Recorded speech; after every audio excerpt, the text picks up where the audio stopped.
Okay. Hi, I'm at the Sylvia Likens Memorial at Willard Park. There's nobody here, so I don't have to deal with trying to talk with people as I thought I would have the opportunity to, but there's nobody here.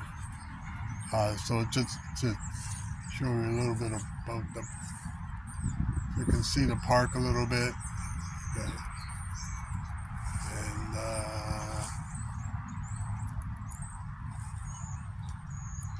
that street there, that's East Washington, and I just took a bus from the house location to here. It took about 10-15 minutes.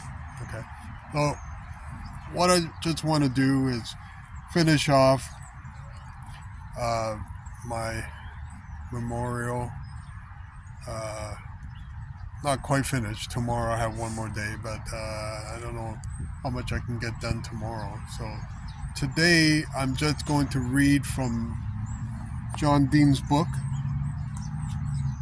House of Evil, and this is chapter 8, The Longest Weekend. There's a lot more to read. I can't possibly read everything, and but I think that this chapter is important because this is when she gets branded. Of all the suffering that she has endured, this is probably the most painful, where they heat up these, I don't know, pins or needles, and they burn a tattoo right on her skin, all over her body, the front part of her body. So, what indignity that they have done to her is unbelievable. I mean, this isn't some POW in Vietnam.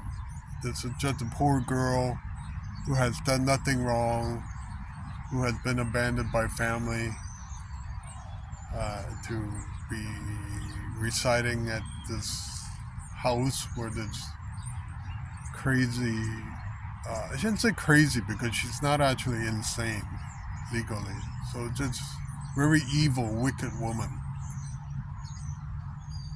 who was messed up and didn't want a young pretty girl to be able to have a good life when her life was all messed up. So I'm gonna read now. Okay. So if you have a copy of this book, you can read it along with me. So on page 69. Chapter 8, The Longest Weekend. Sylvia's day began with another empty Pepsi bottle. Words and dignities followed. She got a brief respite when Gertrude and Johnny took off in a red cab about 11 a.m. Gertrude had said she was going to the doctor's office, worried about the possibility of going to the hospital for her bronchitis and her nerves, and blaming it all on the presence of Jenny and Sylvia. She told Jenny before she left, Jenny, if I have to go to the hospital, you're going to be in as much trouble as Sylvia. Richard Hobbs stopped over about 1 p.m. shortly after Gertrude had returned home. Gertrude, the asthmatic bronchitis sufferer, was seated at the kitchen table.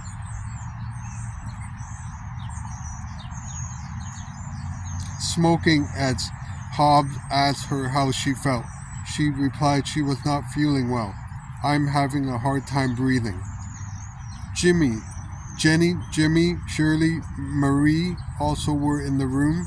Jenny and Marie were making plans to rake leaves that afternoon to earn some money. Hobbs was surprised to learn that Sylvia was in the basement.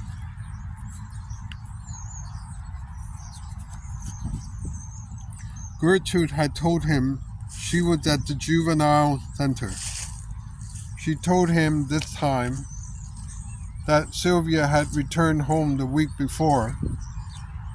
Ricky had not been in the house for several days. Gertrude called Sylvia up from the basement. The girl trudged up the stairs, wearing a tan pair of Bermuda shorts and a light blouse. She appeared listless, and she spotted a number of bruises and patchy sores.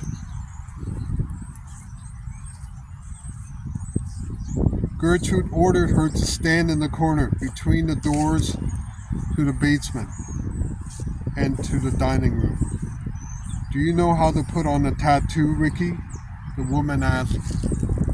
"Yes, I guess so," the boy replied. "Do you know what a tattoo is, Sylvia?" Gertrude asked. "Yes, ma'am."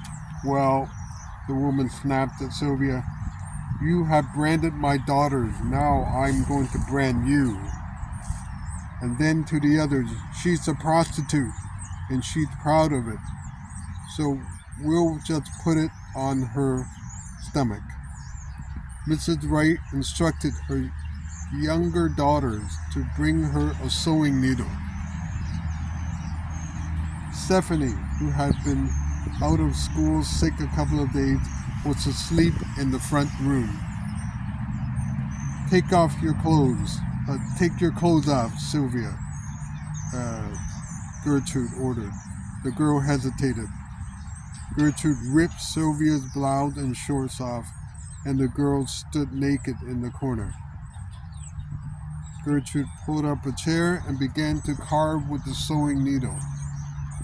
She managed to carve a large block I, an apostrophe, and the first leg of the M, then turned away.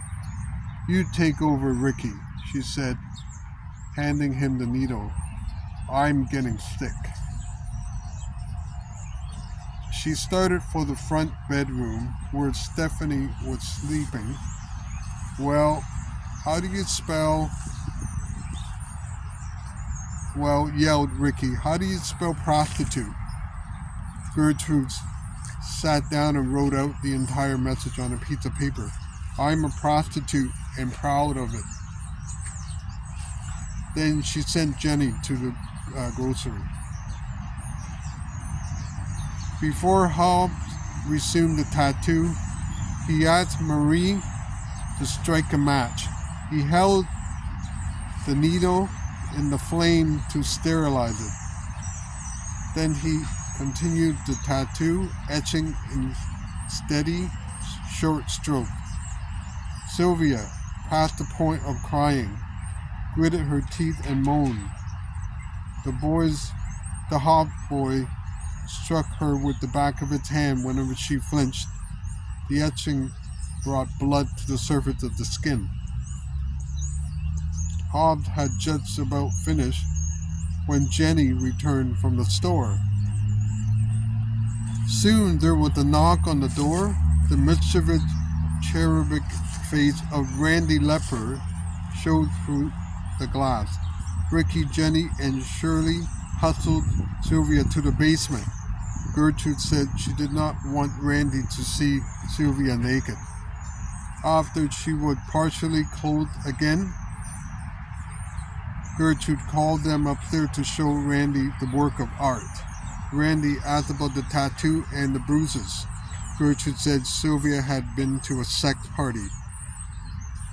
About 15 minutes later, Ricky and Shirley got around to branding her. They had taken Sylvia back to the basement. "Look for something we can print an S with, Shirley," Ricky instructed. Shirley hunted down through the basement rubble and brought Ricky a 3-foot crowbar and a smaller anchor bolt.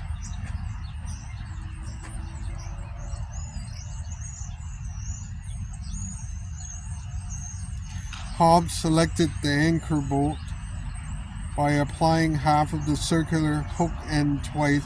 He reasoned they could print the S. The matches Shirley held were heating her fingers faster than they heated the anchor bolt. So Ricky set fire to some newspapers in the large sink and heated the hook end to a glowing red. Sylvia, who had begged him to quit during the tattooing, squirmed. Hobbs struck her on the chest with the back of his hand several times and to hold her to lie still. She obeyed, gritting her teeth. Hobbs applied the first loop. Shirley applied the second. Either Hobbs applied his half backwards or Shirley misunderstood and she was to apply the lower loop instead of the upper. In any event, both loops pointed the same direction, and Sylvia wound up with a freshly burned in 3 on her chest, just above the prostitute message. Ricky had at first handed Jenny the bolt, asking her to do the other loop. She had handed it back, saying, "No, I ain't going to burn her." Shirley and Ricky took Sylvia upstairs to show Gertrude their work. "Sylvia, what are you going to do now?" the woman chided. "You can't get married now. What are you going to do?" Sylvia did not answer. "You're proud of it, aren't you, Sylvia?" the woman continued. It was after 4 p.m. Richard Hobbs, tired from a hard day's work, decided to get on home. Hubbard was there later and tied Sylvia up in the basement. Then he banged her against the wall 6 or 7 times. Sylvia's day was not over yet. Mrs. Leopard came over to bring Randy home. A later visitor that night was John Benichevsky, Sr., who brought his children a police dog to protect them. Benichevsky did not go inside the house. It was about 9 p.m. Sylvia was in the basement, confiding to her sister, "Jenny, I know you don't want me to die." Her voice was faint. The words came slow.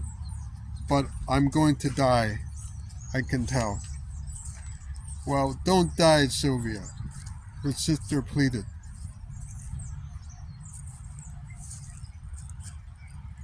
Jenny felt helpless, but she knew Gertrude would not let Sylvia die, she thought. Stephanie, still in bed in the front room, spoke briefly to Sylvia about a half hour later as Sylvia ascended the stairs to the bathroom. There was not much to say. The atmosphere in the house was ominous. A tenseness filled every corner. The temperature outside was 32 degrees when the sun cracked the darkness Sunday morning. Sylvia had been allowed to sleep upstairs that night. She lay in pain on the mattress on the floor of the bedroom. In the afternoon, Gertrude and Stephanie bathed Sylvia. It was a warm bath, not a scalding one.